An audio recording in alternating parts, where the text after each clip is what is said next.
Assalamualaikum warahmatullahi wabarakatuh.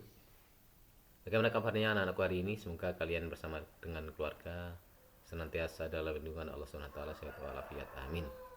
Hari ini kita belajar tema 2, subtema 1, pembelajaran yang ketiga dengan muatan PPKN dan IPS. Siapkan dulu alat tulisnya, jika nanti ada poin penting kamu bisa langsung mencatat. Kita awali dulu dengan baca basmalah. Bismillahirrahmanirrahim. Yuk kita mulai pembelajarannya ya.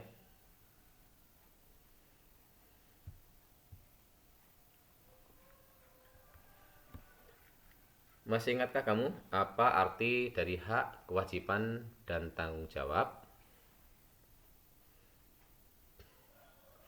Artinya hak adalah sesuatu yang dimiliki manusia sejak lahir. Kalau kewajiban adalah sesuatu yang harus dilaksanakan setiap orang. Dan tanggung jawab adalah sikap dan perilaku seseorang untuk melaksanakan tugas dan kewajibannya. Kita sebagai warga masyarakat memiliki hak dan kewajiban dan tanggung jawab. Tanggung jawab merupakan sikap terpuji yang hendak dilakukan atau dimiliki setiap individu. Kalau individu tersebut memiliki sikap tanggung jawab, berarti individu tersebut memiliki karakter yang baik. Nah, karakter seseorang tercermin dalam sikap tanggung jawabnya, baik terhadap diri sendiri, terhadap orang lain, terhadap masyarakat maupun bangsa dan negara. Seseorang individu memiliki tanggung jawab diantaranya yang pertama tanggung jawab terhadap diri sendiri, yaitu menuntut kesadaran setiap seseorang untuk memenuhi kewajibannya sendiri dan dapat mengembangkan kepribadiannya sesuai dengan kepribadian yang baik. Kemudian tanggung jawab terhadap keluarga. Nah, tanggung jawab terhadap keluarga ini menjadi tanggung jawab seluruh anggota keluarga, baik itu ayah, ibu maupun anak. Kemudian tanggung jawab terhadap masyarakat. Ini tanggung jawab sebagai warga masyarakat adalah tugas dan kewajiban yang harus dilaksanakan seseorang dalam kedudukannya sebagai warga masyarakat. Dan ada tanggung jawab terhadap bangsa dan negara. Jadi hendaknya seorang individu sebagai warga negara hendaknya dapat mempertanggungjawabkan segala tindakan dan tingkah lakunya kepada bangsa dan negara. Sekarang kita akan bahas contoh bentuk tanggung jawab sebagai warga masyarakat. Apa saja ya? Contohnya, perhatikan gambar berikut ini. Gambar yang ini, yang pertama ini adalah gambar kegiatan kerja bakti. Di sini orang-orang mengutamakan kepentingan masyarakat supaya lingkungannya bersih dengan melakukan kerja bakti ya. Kemudian contoh tanggung jawab sebagai masyarakat adalah menjaga penghijauan lingkungannya dengan menanam pohon. Dan contoh tanggung jawab sebagai warga masyarakat selanjutnya adalah mengadakan ronda malam, yaitu untuk menjaga keamanan lingkungannya. Kita hidup bersama dalam masyarakat sangat penting karena Tuhan menciptakan manusia untuk saling melengkapi, saling bantu, dan saling menghormati satu sama lain. Jadi setiap orang tidak bisa ya hidup sendiri tanpa orang lain, karena manusia adalah sebagai makhluk sosial. Jadi untuk menjaga hubungan baik dalam kehidupan masyarakat, setiap anggota masyarakat hendaknya sadar akan tanggung jawabnya sebagai warga masyarakat. Ya. Nah, sekarang perhatikan peta Indonesia berikut ini.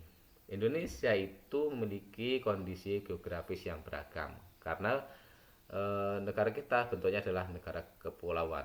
Ada wilayah darat dan ada pula juga wilayah perairan.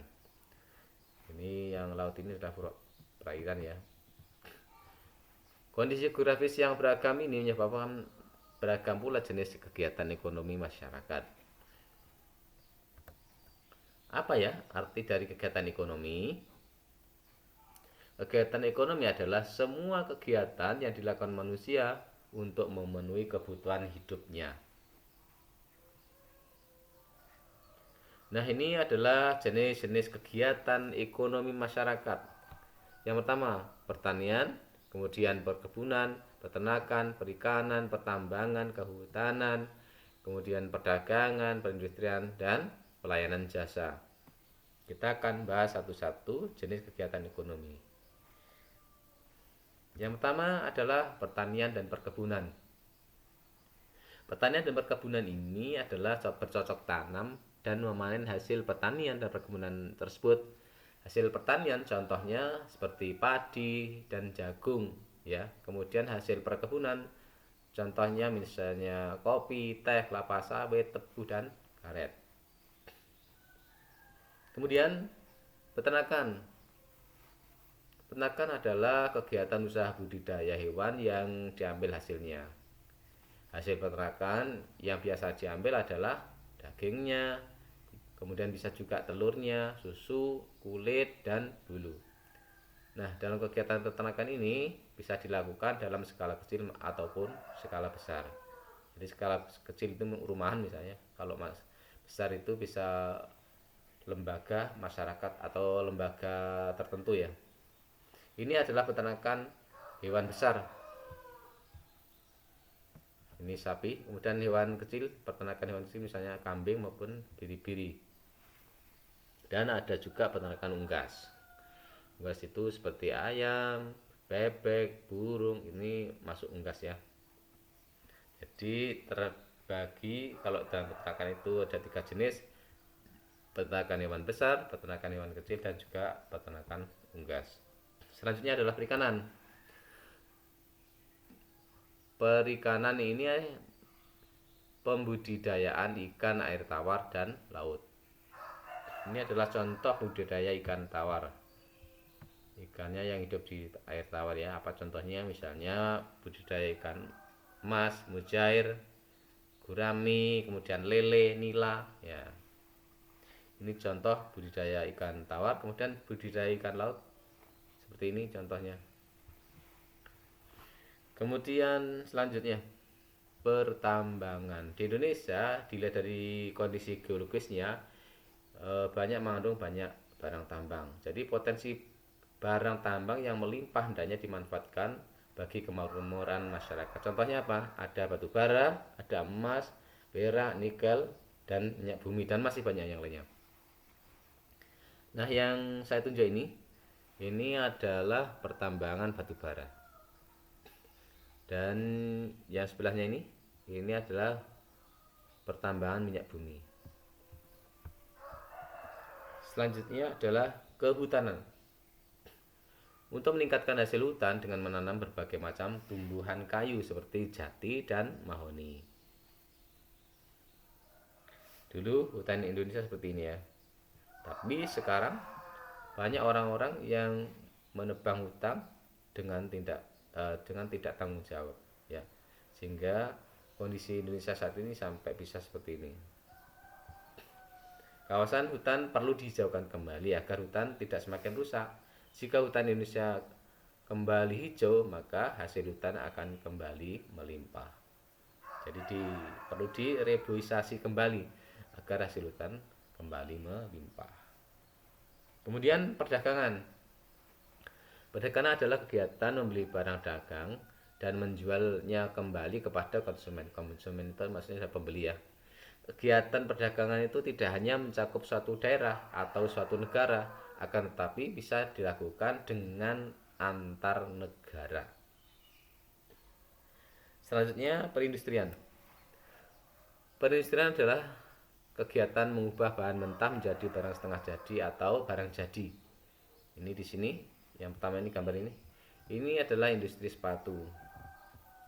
Kemudian gambar yang kedua ini adalah industri kertas, pengolahan kertas maksudnya, pengolahan kertas.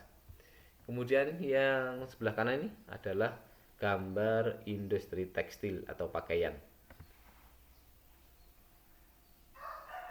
Kemudian pelayanan jasa. Pelayanan jasa ini melayani masyarakat atau bentuk pelayanan terhadap konsumen. Contohnya adalah dokter, perawat, kemudian penjahit, dan juga arsitek. Baik, cukup sekian ya penjelasan Ustadz hari ini. Mudah-mudahan kalian dapat paham dan mengerti. Tetap semangat belajar, semangat beribadah, jaga kesehatan. Terima kasih, sampai jumpa lagi.